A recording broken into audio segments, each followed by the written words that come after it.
DW-H5600, a watch that first generated a lot of clickbait titles like "Forget the Apple Watch" and "Don't buy another smartwatch until you see this," only to go to the other extreme with more and more reviewers saying it sucks. When a watch generates as much hype as this one has, you need to milk it. And to make people click on the video, a regular title DW-H5600 review simply doesn't work. In my rather lengthy unboxing, I covered pretty much all of my positives and negatives about the watch. But now, after spending a month or so with it, I got the chance to test all of its functions, battery life, and daily comfort.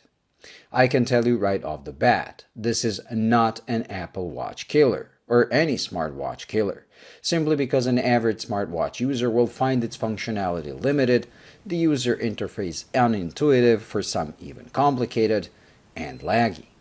When it comes to fitness tracking capabilities, again, for a G-SHOCK it is pretty advanced, but compared to other fitness trackers on the market, it is not as functional, nor as accurate.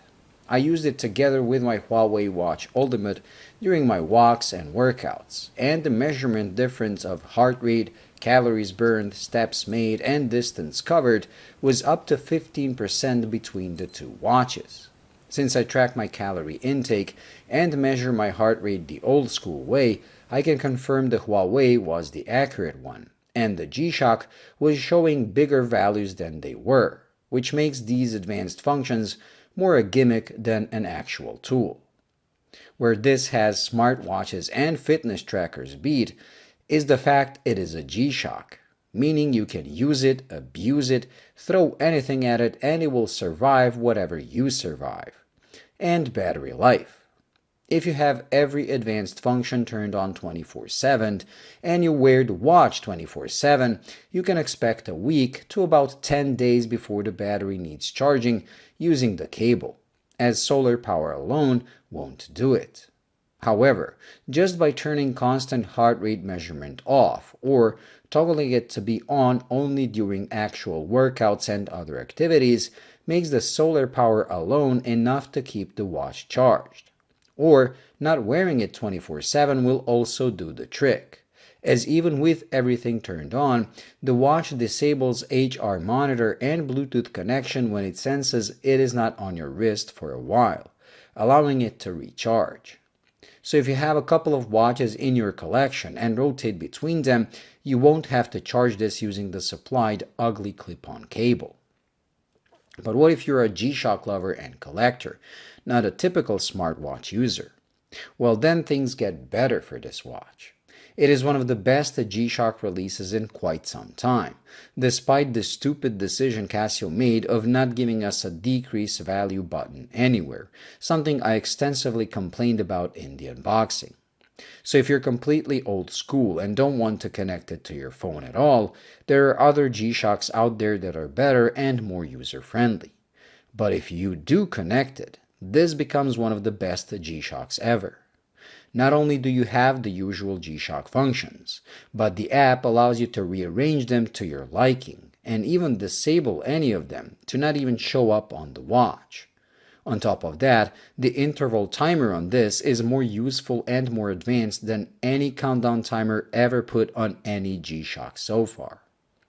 Add to that the amazing MIP display, which makes it the only negative screen that you can actually read in any condition, and the fact that they kept the iconic square design even on the screen, and you have a winner. Do I wish Casio made a regular solar atomic square using this display?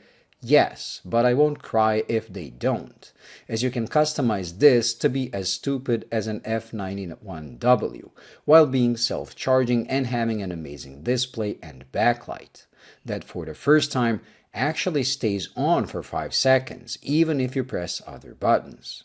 It's still not on the level of Timex's night mode, but it is an improvement over regular G-SHOCKs. Another improvement is the strap. It is very pliable and features more holes that are spaced closer together, making it easy to find the perfect fit every time, even as your wrist expands or contracts during the day. Some people complained about having the sensor bulge leave marks on their wrists.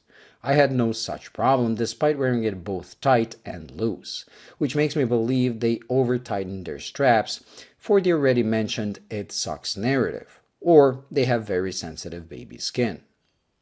This watch is far from perfect, and yes, as some mentioned, the GBD200 offers almost all of the same functions and great display with easier to push buttons for less money.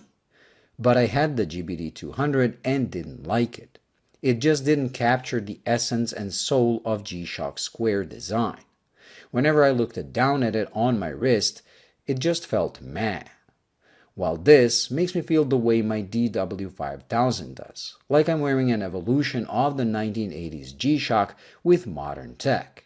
And that to me is worth the extra cost over the GBD. Could Casio improve on it? Yes. Make the sensor bulge smaller and add wireless charging instead of the stupid clip-on cable. Those improvements, however, can only be done with a new release, while the user interface and button function complaints I have can be solved through future software updates, which I hope they make, as I really like this thing. Thank you for watching. I hope you enjoyed and found it useful. If you did, please like and subscribe, and until the next video, bye.